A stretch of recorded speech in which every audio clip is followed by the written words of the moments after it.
Hi there, it's David Cohen. I'm coming to you from snowy, cold, windy Toronto, where today I woke up to snow on the ground.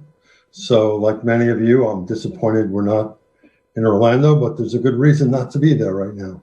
So, let me take you through this a little bit about myself in the beginning.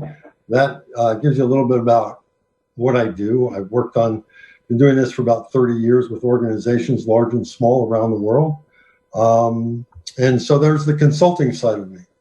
In addition to that, there's the other side of me, which is a father and grandfather. My son is on my left shoulder. My grandson, Ezra, is on my right shoulder. Yeah, I guess so. Left, right. I'm dyslexic, so we have a problem with that. And in addition to that, there is my only granddaughter, Lucy. I was at her class at the beginning of Black History Month, discussing with her kindergarten class the importance of treating people with respect and dignity and reacting to people based on who they are, and talked a little bit about my experience in 1963 during the March on Washington. So that's a little bit about me. As we go into this presentation, let me share with you two things. Well, three, actually. I'm not going to be able to teach you anything. Everything you probably have heard today. In fact, if you were at Susan's session earlier today, you're going to hear some things that I say that are similar to what she said. And then you're going to hear some things that she said, which I'm going to have a different opinion about. So my job as an educator, because I was a school principal and teacher for about 15 years before I started in the consulting gig. I'm here to basically hopefully make you think, to raise questions, and to help you get a perspective on this, which is going to help you see it and help you formulate your own answers and your own perspective. So what are we going to cover today? Make it simple. We're going to first talk about the elephant in the room when we talk about hiring for fit to culture, which is diversity and bias. Then we're going to get to how to identify the behaviors of your values. What are your values and how to identify them and their behaviors? We're going to talk about what are the 7 steps to ask a properly worded behavioral question. More on that obviously later. Then we're going to talk about how do you get the hiring manager and the recruiter aligned so they are working symbiotically towards the same solution. And I've learned over the years there is a trick to that, which I am not a trick. There's a process to that, which I will gladly share with you. Then we're going to talk about how do you conduct a more effective panel interview. One of the things which we have done, I've done a lot of research on this as well as experience. Panel interviews are much more effective than one-on-one interviews. It also gets to eliminating bias. And then I'm going to teach you how to score this based on facts, not on feelings. So before we begin, just so I get a background from the audience, I'm going to ask you to answer a few questions. And I want to give you a little background on the second question before you answer it. Your company values aspirational. In other words, they're wall decor. When your employees walk by them, they kind of mutter to themselves, I wish. Or are they authentic, which means especially in these times of COVID-19, your leadership and your employees are going out of their way and will compromise nothing, would rather lose a financial footing than violate their values. So a 10 is they live them all the time in all situations, every employee, especially senior management. And a 1 would be the extreme. They're all aspirational. None of them are lived by anyone any of the time. The rest of them are pretty straightforward. So give me a few seconds to answer that, and then we can go on. Okay, let me begin. I think we have quite a few votes here.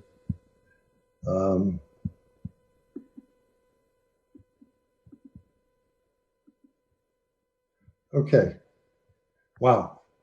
Obviously, hiring for fit to the values is going to be a very difficult situation when, as I look at this, the vast majority of you have labeled that as something you're not doing, defining the value. So let me go on.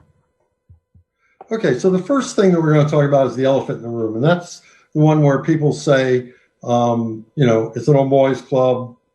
If we hire for fit to culture, we're going to be hiring the same people at the same time, the same kind of people. Everybody looks the same. I actually worked with a bank here in Canada at one point where they were only hiring their new MBA students from one school. And it turned out that the hiring manager in charge of finding MBAs felt her school was the best, and that was the only place they had to go. So there is a problem with that. So how do you pass that? Well, you have to understand that hiring for fit to culture, therefore, unwittingly perpetuates a workplace, everybody says, that everybody walks, talks, and looks the same. They dress the same. There's a lack of diversity in the organization.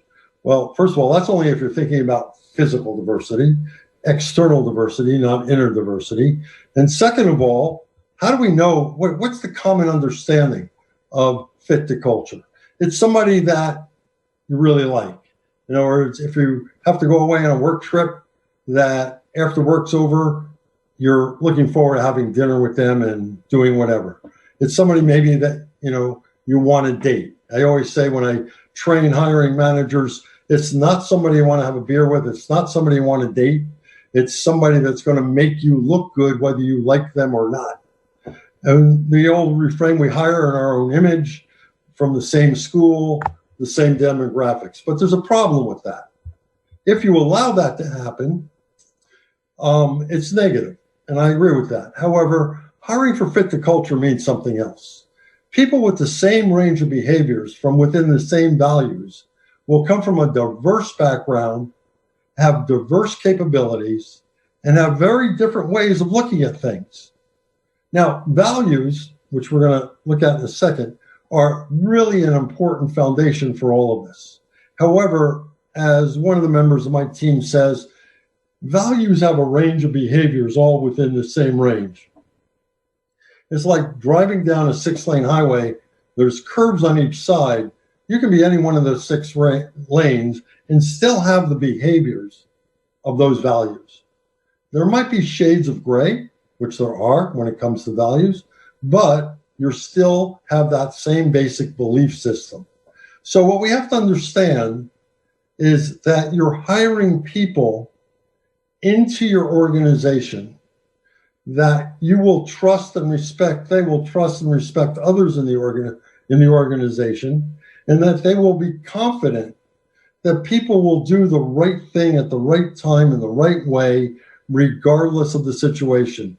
Nothing in your blue book on how to behave or how to respond to something, they're still going to be able to do it in a way that's predictable.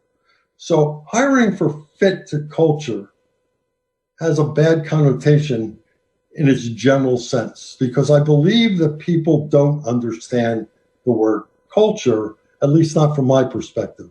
And that's one of the issues. When you talk about corporate culture, there's so many varied definitions of it. And what we also know is people have their own inner prejudices. I always ask a question, how long does it take you before you make a decision you like the candidate? And there are people who will say, well, it takes me a half hour, it takes me 20 minutes. And I say, it takes you a nanosecond. As soon as that person walks through the door, you're reacting to them. When they open their mouth, do they have an accent? Do they speak clearly? There's all sorts of nuance that is going on that you are formulating. All I say is become conscious of that so you can put it aside. So I'm going to take you through a case study. So for each one of the steps I'm going to present to you, I'm going to take you through a case study for an organization that was originally called M&G Chemicals of Corpus Christi, Texas. Now, M&G Chemicals, where is a picture there of the plant, is the world's largest pet plant in the world. They make the pellets that go into any plastic molding that you want. It's $1 billion plant just to set it up. And it's had a few issues. And so what happened is one of the people I had met over the years and been in contact with called me up and said they have just hired their leadership team. They're at least a year and a half away from hiring their first staff. And he wants me to engage with them to put together what are the values, what are the behaviors that will define the right way of the norms of success within this organization. So the first thing we did is we defined the culture. And to me, no matter what definition you use for culture, the word that repeat is norms of behaviors or values.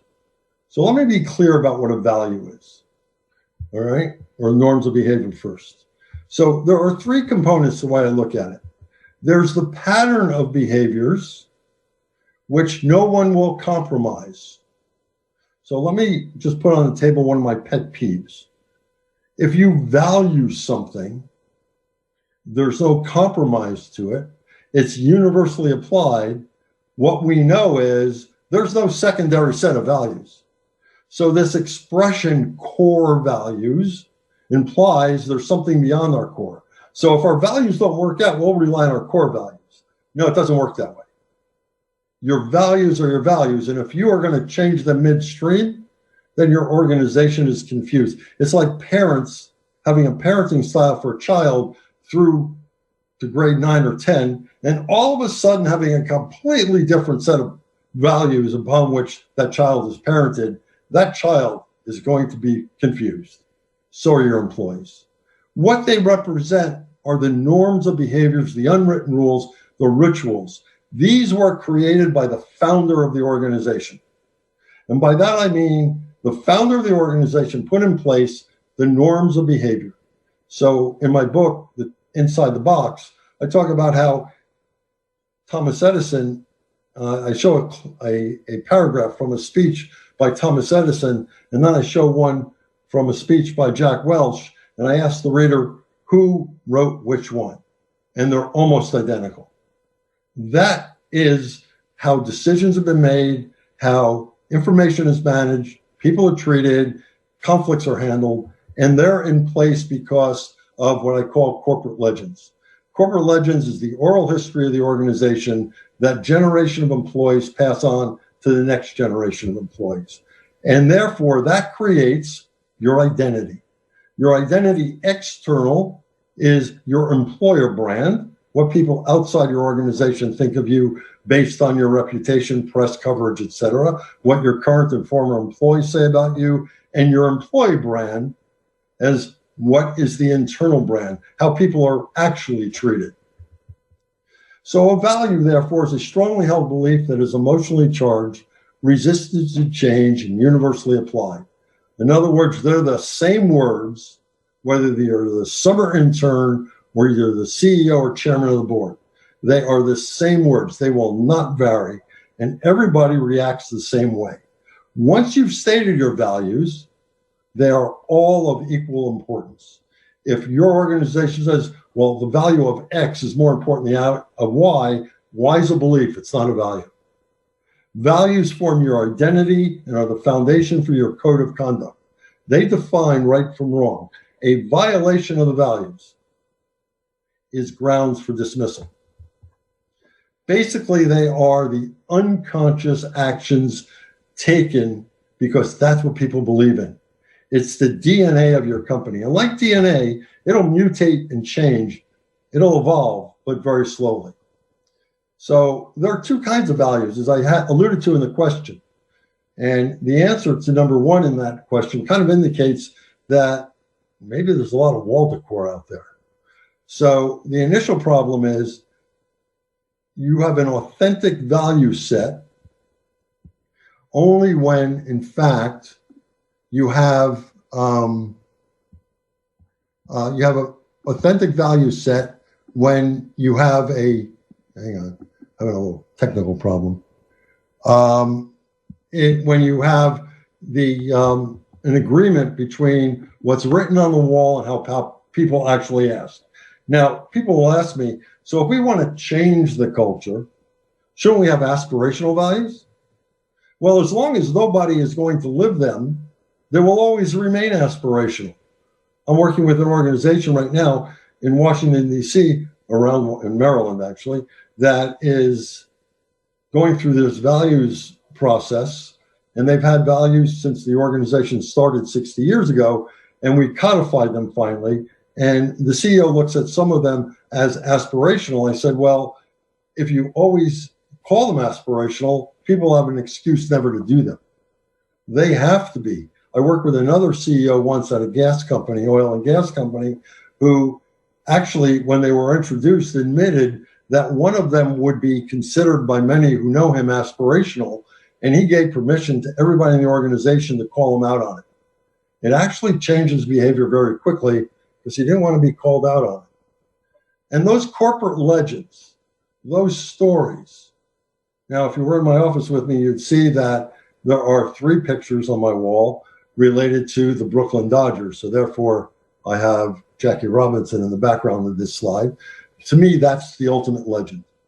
Those legends of how people acted in a crisis exemplify how people are supposed to behave now and forever within your organization. Legends help people through that story, that oral history, to capture the key moments in the history of the organization to pass on to the next generation to make you proud. Now, you might have corporate legends that also tell you what not to do, but they're phrased on what not to do. It's from those corporate legends that you can validate if these are values or beliefs. So all that said and done, you got to make, I teach a course on organizational behavior. The textbook says values are intangible. And I say, yeah, they're intangible, they're abstract until they become real. And how do you make them real? You define the behaviors that define the values.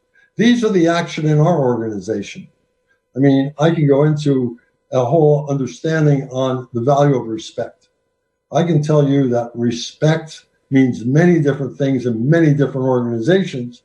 And furthermore, it means something different in Southeast Asia than it does in the Gulf region, than it does in the United States, than it does in Canada. There's a nuance of difference between the Canada and the United States. There's a world of difference between North America, the Gulf region, and Southeast Asia. So you've got to understand what those behaviors are, because you cannot hire for fit to culture unless you define the values and define the behaviors that define the values within your organization. And our team has been doing this, as I said, a long time. You can have the same word as your value headline. The behaviors underneath them, every organization is different. So a value or a behavior in general, whether you have a competency model or a values-based behavior model, most of them, unfortunately, are written as outcome statements. For instance, demonstrates the ability to be a good listener. What are the actions that demonstrate a good listener? I can find 15 different ways to say I'm a good listener. I can talk about, ask questions. Has the ability to ask questions or ask questions. But what do you do with that? How do they ask questions? So what you're trying to do is find those norms of behavior that over time have proven the right way of achieving that outcome within your organization. So why are behaviors so important? And when you talk what I'm talking about now with your senior management team, I will tell you that their eyes open up because this resonates for them very clearly. And they begin to understand what's going on here. So let me share this with you. Oops. People are hired because of their skill, their knowledge, their experience. We want to hire somebody with 5 years experience, with this skill and knowledge, this degree. They fit this round peg in this round hole. It's on the job description. We hire them. Then they get promoted because they get good results. They make the manager look good. But when you talk to people and say, well, why'd you fire that person? People are fired because of their interpersonal behaviors. And when I've done this, I would say 80% of the time, The answer, when I say, well, why did you let that person go? The answer is a behavior. It's not a skill and knowledge. You can teach the skill and knowledge. The behavior takes a long time for the person to acclimate to the organization if they don't start with it. So behavior statements need to allow for a if-then formulation. Allows a person to finish their thought before responding. So you might have an outcome statement demonstrates the ability to be an active listener. Well, what is an active listener? They send out WhatsApp messages at 3 a.m. So at 6 a.m, they read the responses. So the norm of behavior is you get up at 4:30, 5 o'clock to answer your boss's questions. When I was working in Singapore, that actually was the reality with an organization that's headquartered was in the United States, was in New York City. The managers in New York felt they should have answers from everybody in the world by the time they leave at 5, 6 o'clock. Ask questions first before suggesting. So when your organization says ask questions, or in what context? How do they ask questions? What says it's ask questions correctly? Seeks out a variety of perspectives to improve the effectiveness of the current way of doing things, which is related to the next ones, involves those that are impacted by a problem in finding solutions before acting. So with that in mind,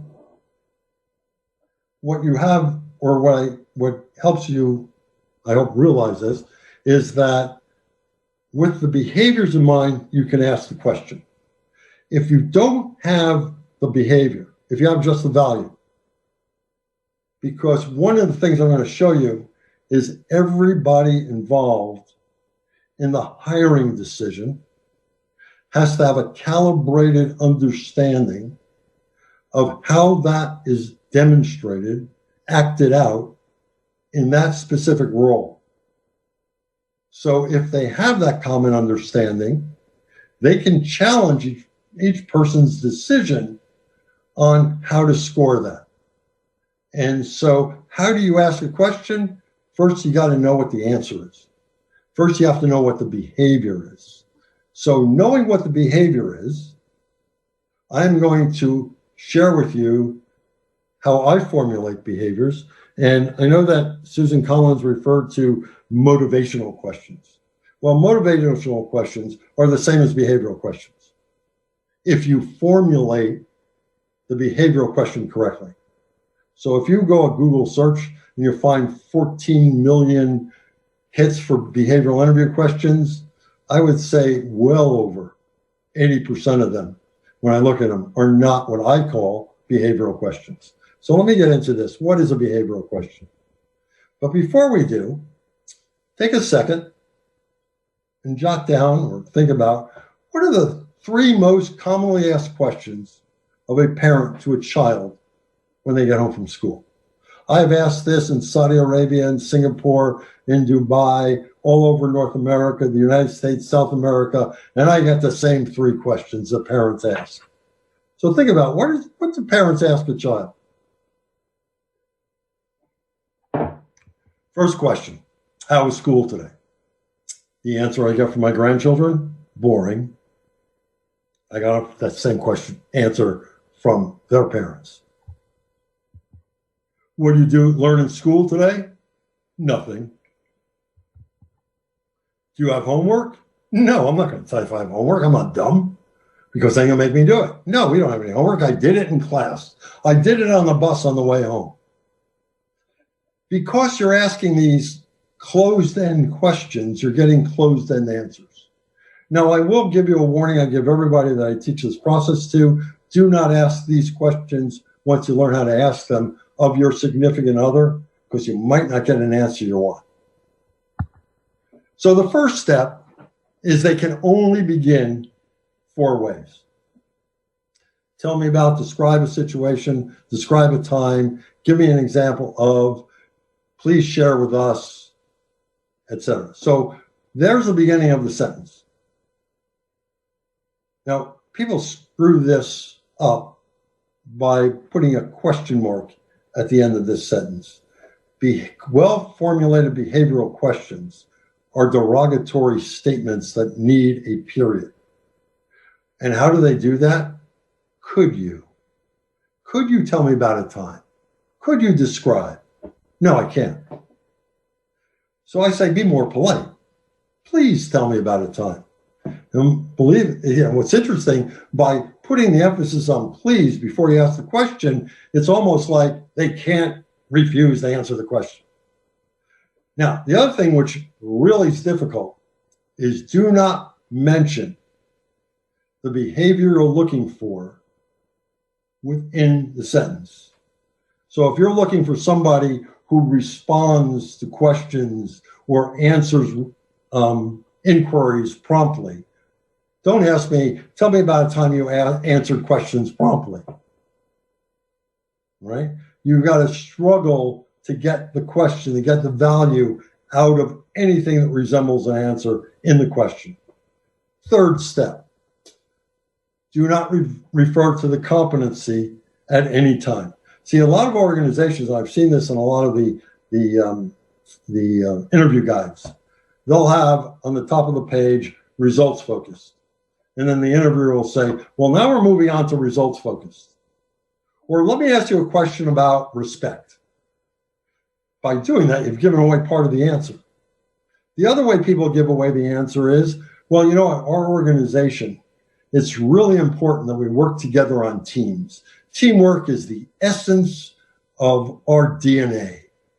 Well, what do you think the answer is going to be? Even if they hate working on teams, they're going to give you an answer that reflects them working on teams and loving it. So don't telegraph. I always have to be careful when I use the word telegraph, especially when there's Gen X and Gen Y in the room, because nobody knows what a telegraph is anymore. Don't do a preamble. Don't introduce the sentence. Start with, please tell me about a time.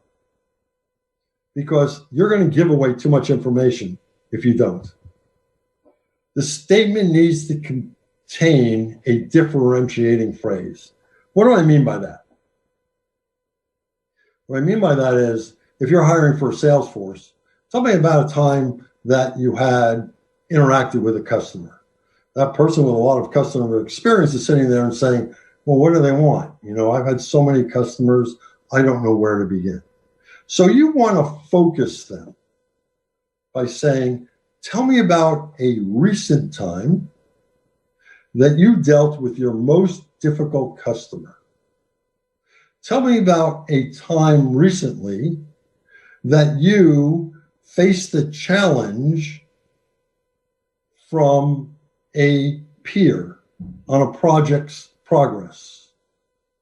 Tell me about a time that you and one of the people in your peer group had a significant disagreement over some identification of somebody who was high potential. And then also focus the response on recent. Tell me about a recent time. Now, here's where every behavioral interview program tells you past behavior is the best predictor of future behavior. And it's not. When you think about it, are we all the same as we were in high school? Or are we even the same as we were at university or college? People change. And if they can't give you a recent example, which I call the last 24 months, if they haven't done something in 24 months, I do not guarantee you they're going to do that behavior for you when they're called upon to do it. And don't use words that allow them to give you a cop-out answer. Don't use words that say, if you were in this situation, what would you do? Or hypothetically speaking, or here's a common situation we're in, what would you suggest the person should do? Now, we all know, especially somebody who's recently graduated from school, they have all those answers in the top of their head. They've gone on the internet and they've looked on the YouTube and they've seen all these great answers that people give them on answer behavioral questions. You don't want to do that. You want to make it personal. It's about them. So a well-structured behavioral statement, not question, that will engage the candidate.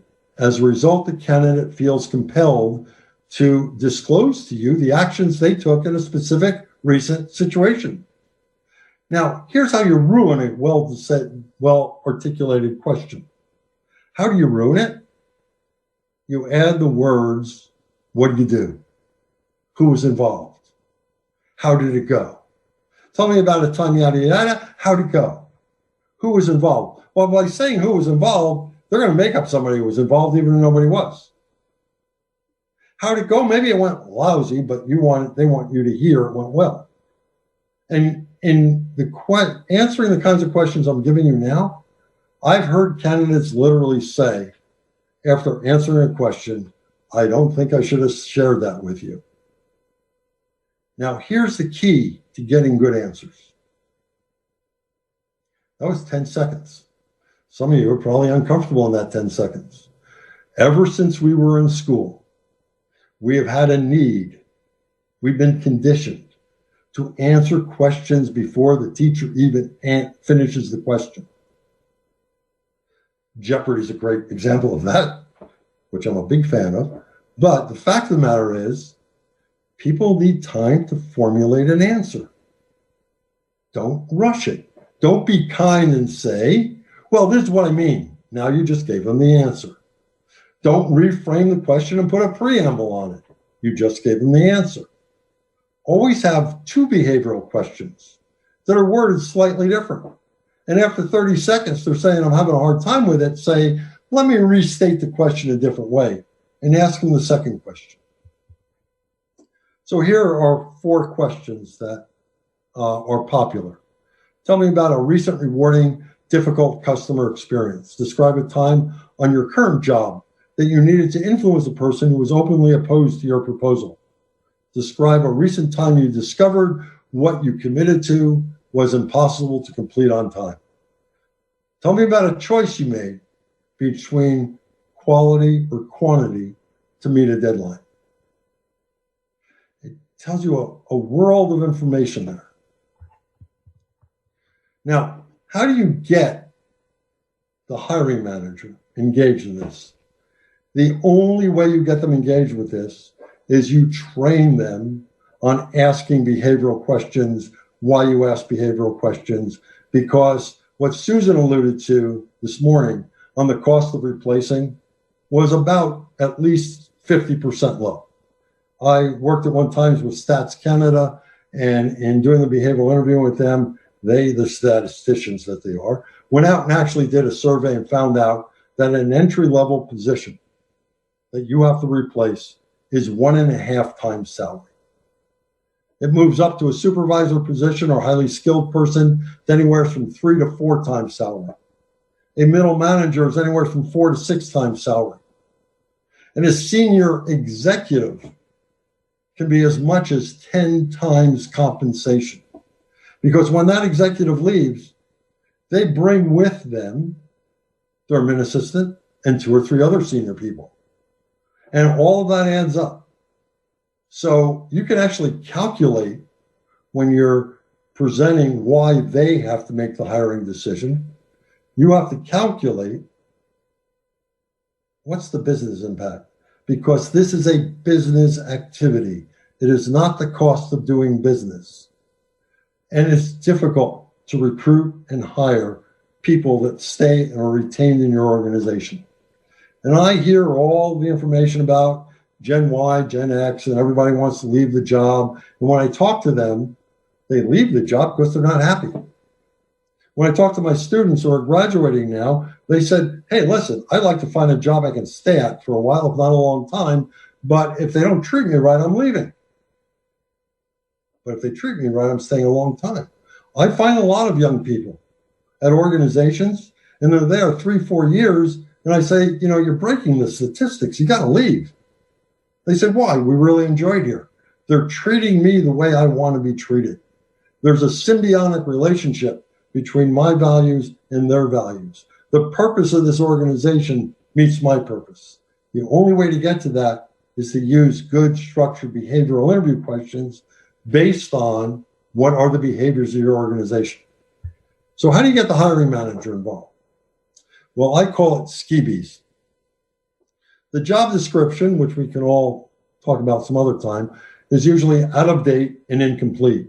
And there's usually things on that job description that, or usually things the person does which are vital to the role, which are not even on the job description. So as a result of that, you've got to sit down with the manager. You got to sit down with the people that are incumbents in the role and find out what are the 5 or 6 skills and knowledge that they absolutely must have day one on the job, because the rest of it they can learn. And if you have too many things in there, everybody eventually is going to not have something, and then you are not comparing anybody, and you go with your gut and lose. You have to look at education. I have my PhD from, my wife earned it. Well, I went to school. She earned the money in the family. But the reality, we had 2 young kids.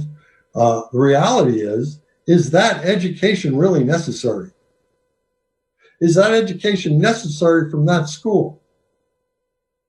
Because there's a lot of people in this world, some of the richest people in this world today, who never finished college or university. If you're looking at engineering for the next Albert Einstein, I got a surprise for you. He never got his PhD because he was told by his professors on his PhD team in Germany, the theory of relativity is a joke. It ain't going to work. We deny you your PhD. So you've got to really think, what education? What are the behaviors? The behaviors of the values. And if you have a competency model specific to the job, no more than 4 competencies. You need day one on the job.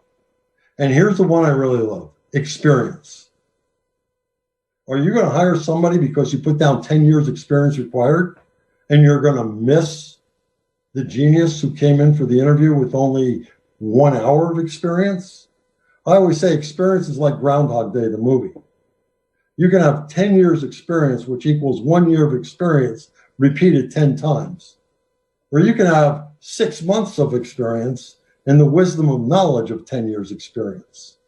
So I'm on this campaign to try to get minimum 5 years, minimum 10 years off. Now, I do admit there are certain things that I probably want somebody with experience. It could be an airplane pilot at a 777, a 777. It could be my heart surgeon if I had to go into heart surgery. But having a knee operation a number of years ago, I can also say that when I had a hip fracture, the young doctor, she was maybe 35, probably did a better job than my doctor did my knee 10 years earlier, who was retiring. So you got to be able then enter into a service level agreement. This is a contract. These are the expectations you have. These are the expectations I have. Oh, by the way, I can't fulfill your expectations unless you do these things by this date in advance. And every time you give me an excuse for not doing it, I get 10 days added to the delivery time. So it's laid out for them that there's consequences. So what's the skill, knowledge, education, behavior, and experience this person has? So you're looking at what somebody needs to be day one on the job. How do you, okay, I'll get to some of the questions in a second. So what you're looking for is fit. And fit is the intersect of all of these. So if you were looking for the whole job description, that white part is going to go all over the map. If you're looking for all the behaviors and all of the competency model, forget it. Super person doesn't exist. The values is the one thing you have to stick with. Panel interview versus the one-on-one interviews. There's a number of reasons. I'm not going to go in depth in this, but one-on-one interviews, and you have 5 people to have to interview with, that could take 5 weeks to get it done. Plus the fact the person might be asked the same questions over and over again. And what's the the candidate experience? They don't have their act together. Plus the fact one person's opinion is never as accurate as many people because of our own ways of listening and innate prejudice, subconscious prejudice, we don't always hear everybody the same way. On a panel interview, you might have two people that hear it differently than the hiring manager. And I'll tell you something very interesting. What I learned from my clients is the best person to take notes during a panel interview and not ask questions is the hiring manager. Because the hiring manager, by taking notes, is forced to listen very carefully. The one thing is, HR should not be involved in the panel interview. They might observe it to make sure it goes correctly, so you don't have a lawsuit afterwards because they asked the wrong questions. But if you build an interview guide, a structured interview guide, which has the questions in it, the alternative questions, you're in pretty safe grounds. Panel interviews, according to the academic research, also yield significantly higher and more accurate results. Plus the fact, it's less time. If you have all three people, and I do not recommend a panel of more than three. I've seen organizations that have panels that, fill up an auditorium just about. A small library. But the reality is you want three people at the most to be on the panel. So to be successful, you have to involve the hiring manager to make a commitment before the posting goes up. That'll get them moving because they want to get that posting up. I need to find out what your skeebies are. What are the 5 most critical things? The way of asking the incumbents is, what's the one thing that you knew coming into the job that without it you wouldn't have been successful? Or conversely, what's the one thing if you had it, integration into the job would have been easier? So you can find out those pretty easily. And sometimes what the manager thinks is important, what the employees think are important, are two worlds apart. So you have a great opportunity to hire right by getting consensus on what is important to the job. Ask all the candidates the same questions. You don't have to ask them in the same orders. And remember, you are not screening out people. You're screening people into the organization you wish to engage as part of your culture and build your culture. So let's get to scoring. Let me do a time check. Good. Okay, so scoring has to be fact-based. So if you ask questions which are related directly to your organization's competencies for the role, skill and knowledge for the role, and for the values of the role, and you have good notes, which is the hardest part of this whole thing, good notes taken, you have 3 people in the room that heard the same thing, you now have a discussion going. So what goes into this? So as I said, past behavior is not the best predictor of future behavior. We weren't all the same.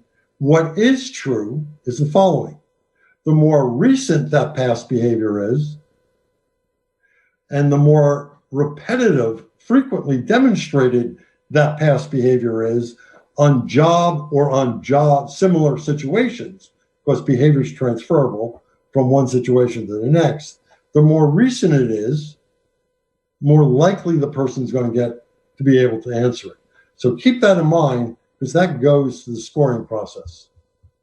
The scoring process is really from the candidate's stories. And what do I mean by that? I was, a couple of years ago, asked by one of my clients, the CEO was hiring a new CHRO, and he asked me to ask the questions, and he was going to take the notes and ask some probing questions.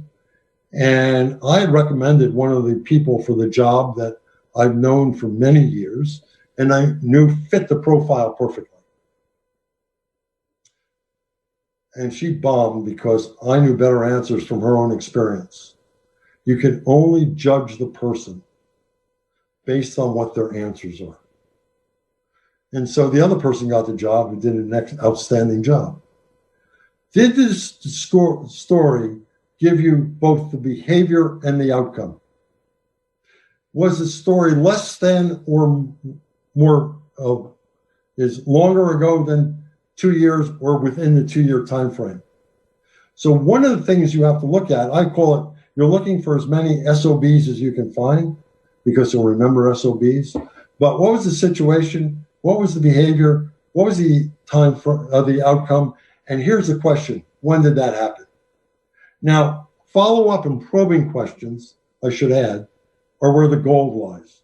You ask that question, you're silent for 30 seconds, they give you an answer, and then you have to ask the probing questions. I will tell you the most important and annoying of the probing questions is why. Why did you do that? Well, my boss said it was important. Well, why do you think your boss said it was important? How do you feel about that? Well, why do you feel that way? You're getting down, it's like peeling an onion. You're getting down to the core, the essence of who that person is. And always ask for the time frame. What was the situation? What was the behavior you used in that situation? What did it achieve? Because if there's a disconnect between the behavior and the outcome, it's a red flag. And then time frame. When did it happen? So it's a scale of 0 to 3. I used to give 0, 1, and people would complain, why are you giving somebody a 1 when they had none of the correct answers? They had no mention. It was all what if. It was all off in left field. They went on tangents. They made excuses. They got a 0 for it. They get 1 point when they can at least give you a hypothetical response, because research that was done out of the University of Texas in Austin actually was able to compare 3 groups in sales situations. And they repeated this 4 or 5 times, of asking people who had no sales experience and no knowledge about sales as one group, those that hypothetically knew how to do sales, and those who had sales experience and had the right answers. They put them in stores with similar demographics, and those with the behaviors before the job always sold more than those, and it went on down the line. So what you're doing is you're looking for frequency and repetition. Now, when that's over, all people on the panel score it independent of each other.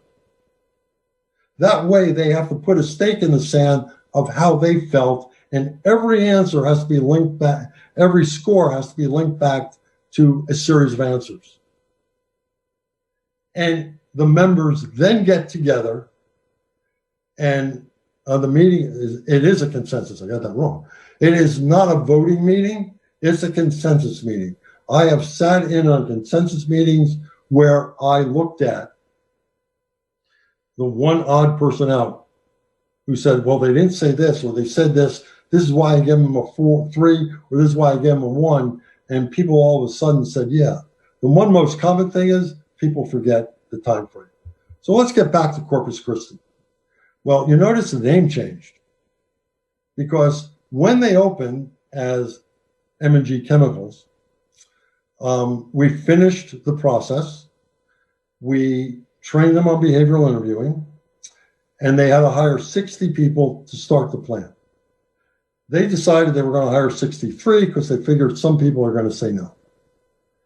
Now, the head of the operation, Jeff, who does not like consultants, and said so to me the day I met him in West Virginia at their other plant, was shocked when he said he hired people as a result of this that otherwise he would not have hired. And he did not hire people because of this, because he realized his intuitive reaction was his prejudice for hiring that person. And therefore he realized that, compared their answers to the profile, the anchor, and said they're not a good fit. I'm not going to hire them. And they then, therefore, had an employee experience where the people that were hired and the people running the operation were in sync on how to respond to things, how to treat people. In fact, of the 63 they offered a job to, 63 took it. And a year later, 61 were still there. One they let go because he didn't fit the profile the way he said he did. And the other had to move out of town because of a divorce. But then something tragic happened. And the organization that owned M&G went into bankruptcy. And he had to let go his staff. And he called me up after the day he let him go, and he said something very strange happened. When I let these people go, they were not angry. They were empathetic. They lined up, and on the way out, they all gave me a hug and said, if you ever open this plant again, give me a call. I'd love to work here again. Well, M&G Chemicals became Corpus Christi Chemicals, was bought by a conglomerate, and it reopened about 2 years ago. Now, this is $1 billion plant that is just about ready to start. And to Jeff and Parish's surprise, when they called up people saying that they're ready to rehire staff, they could rehire 30 people to help with the finishing of the plant, they had people, one gentleman had moved to Seattle, Washington. Seattle, Washington is very different than Corpus Christi. It's light years apart. This gentleman in Seattle, been there a year and a half, took a 25% cut in salary and moved back to Corpus Christi. There were 12 people that came back that all took a 20% cut in salary or more, because this is the place we want to work.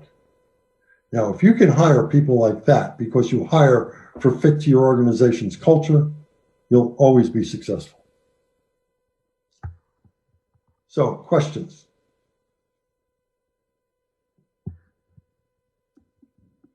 So, there are a couple of questions here. How do you decide who to bring in for an interview if you're not considering length of time in the position? You bring in the person that's resume best matches it, and in the interview that you bring in, you can use time and position. That's up to you. But you have in the phone interview, you have one behavioral question about the values. Because when they answer it, they're going to hit on more than just one area. And you will screen them out. I do not. I originally had it in this presentation, but we had it 2.5 hours when we were supposed to be in Orlando. Now it's an hour. Do not use psychometric testing as a means of shortlisting your candidates. It's unethical, and it's unfair, and it's inaccurate. All right? There's a New York Times article. If anybody wants me to send it to them, they basically explain psychometric testing as hocus pocus. So if you want a copy of that New York Times article and other articles that I have, gladly send them to you. Just email me. Next slide, my email address. So yes, you have a problem, but again, it gets down to looking at the resume. If you're using a automatic scanner to weed out your resumes, you also have a problem because people know the words to put in there, so that scanner picks them out. So, AI is great, but remember it has its limitations. Can you please elaborate why HR should not be in the interview? Because HR doesn't own the hiring. The person responsible for retention, onboarding, for integration of that person into the culture of the organization is the manager. Why get caught in a position where they can blame it on you? How many times is HR blamed for every bad hire, and the manager takes credit for every good hire? If you train them properly, they have ownership of it.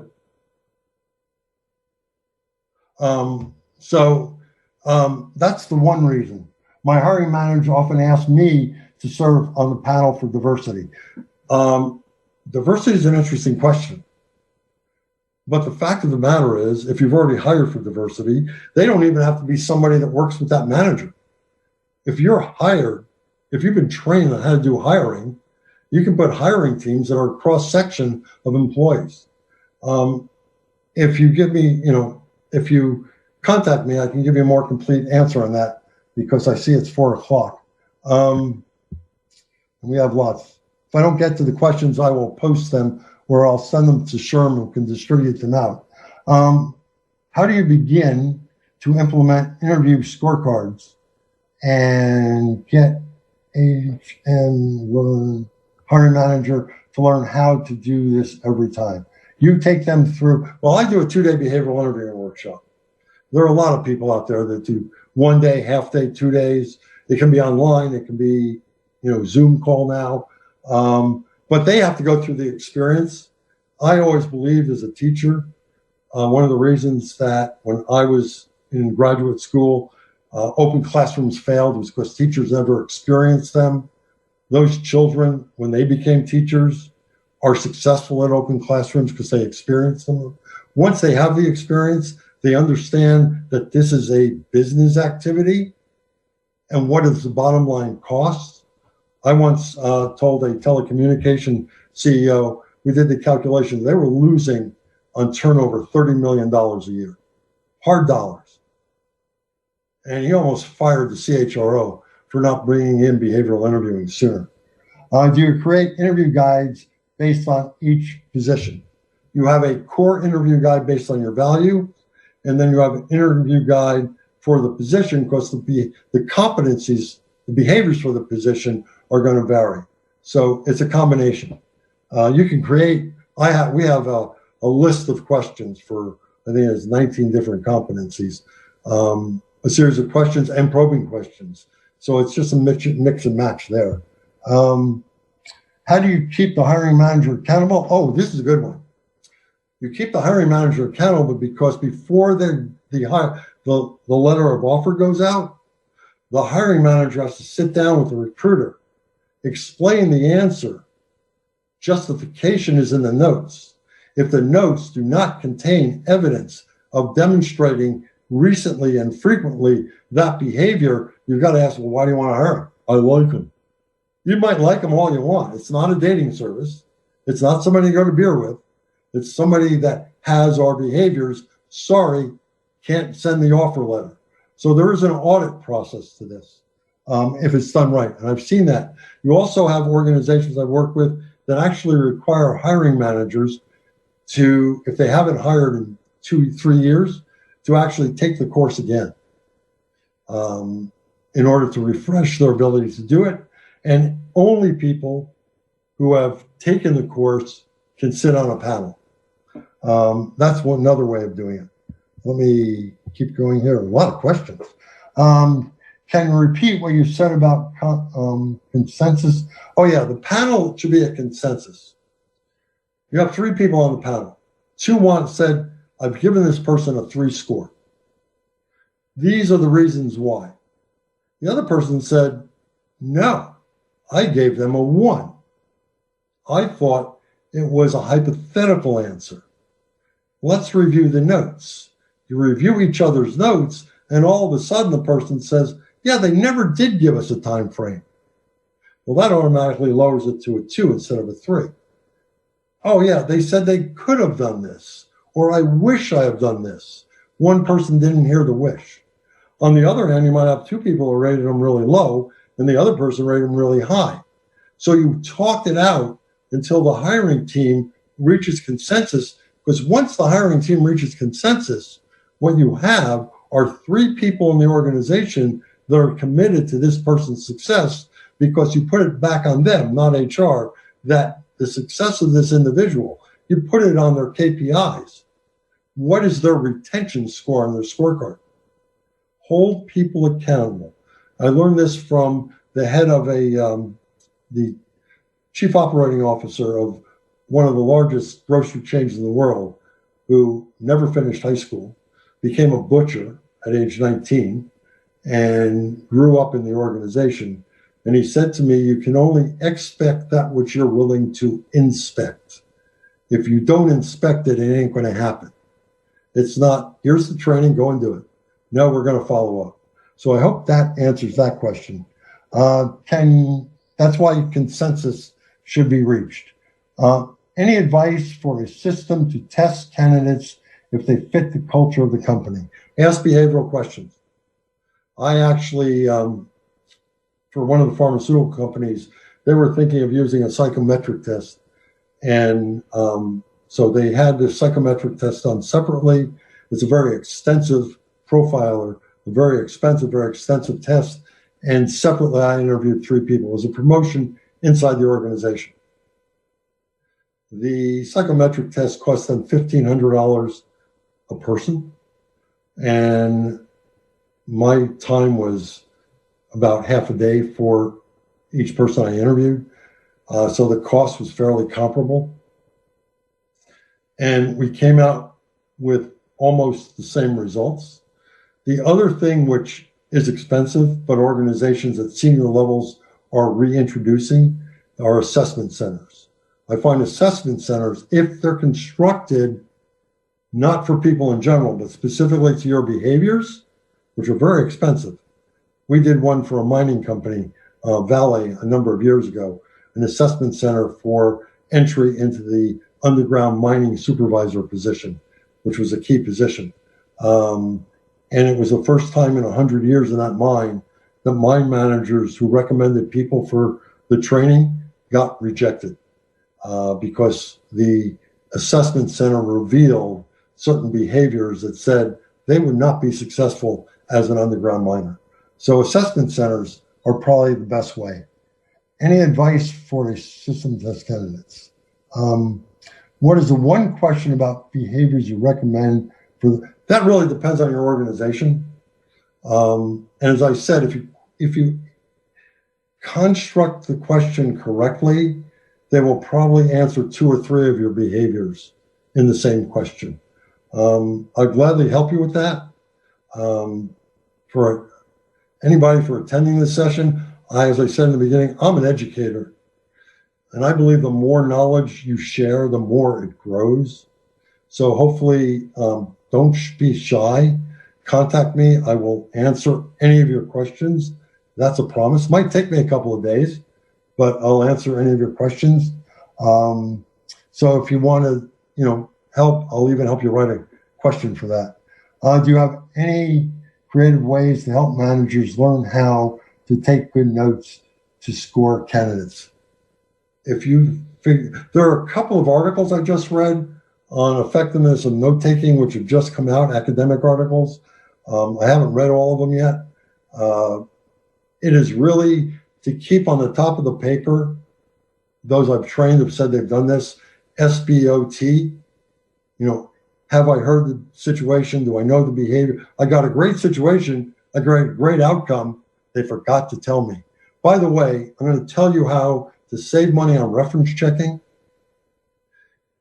is simply ask somebody for a reference from in the story. Yeah, you solve that problem. Like, who was involved with you? Who was at the direct report that you made became your boss eventually because you helped them out? Love to talk to them. Now, here's the trick. When you call that person up, you do say it's a personal reference, not a business reference. And you simply say, we've been having a hard time at our company about having our managers help direct reports. How do you go about doing it? And then you say, when you were so-and-so's direct report, did he do that with you? I said, no, it wasn't him. It was his colleague who did it. He watched it. That's all you have to ask. Goodbye. Thank you very much. You're either going to get it. I mean, I've heard every excuse in the book. They moved away. One CHRO called me up. She was hysterical. They said he died. They Googled him. He was alive and well, still working at the company.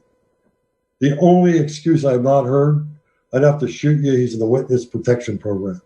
It's a very easy, very legal way of finding out whether you want to hire. Did the person do this? And that third party who was involved with them might say he was on vacation for 2 weeks when that happened. So you have all the answers you need to know. So that's just an extra I thought I'd throw out there. Do you have an example of a good interview guide? Interview guides. I have lots of examples of interview guides. I'd have to talk to my team about sharing. Parts of them we can share. That's not a problem because they're all created for organizations independently. There are no generic forms that we have because people go about that differently. But if you want to call me, I can give you some information. Last question here is, do you have any good interview guides to share? That was the last question. So I hope that this was helpful. As I said in the beginning, I hope that I triggered some new information, trigger some new ideas, reinforce some existing ways of doing things, strengthen your ability to explain certain ways of doing things. My book, The Talent Edge, actually gives away all of my secrets on how to do behavioral interviewing. The book was written almost 20 years ago. It's still used at many colleges here in Ontario as the course on interviewing, selection. There are things in it that I told you not to do that are actually in it that I've learned since. I should probably write a new edition. And then there's the book Inside the Box, which is about corporate values and leaders and the impact of values in organizations. There's also information in there about behavioral interviewing for fit to culture. Both books are out of hardcover and softcover print. However, they are available at wiley.com for about half the price they are at Amazon. So they are available as a download at Wiley, actually very cheap. If anybody wants an introduction to either or both books, I'll gladly send you the introduction in chapter 1. Wiley says I can't send out more than that. So I'll gladly share those two with you if you want a copy of the intro and chapter 1. So just email me to that address, david@sagltd.com, and I'll gladly send you copies of that and perhaps some other stuff that I can find. So I thank you all very much for staying with me for 12 minutes over, if you're still there. I don't know. And I hope that you've enjoyed the conference, the virtual conference. It's been an interesting experience. I actually like the chat section because it gives you an opportunity to talk during the presentation without interrupting the presenter. So have a great evening.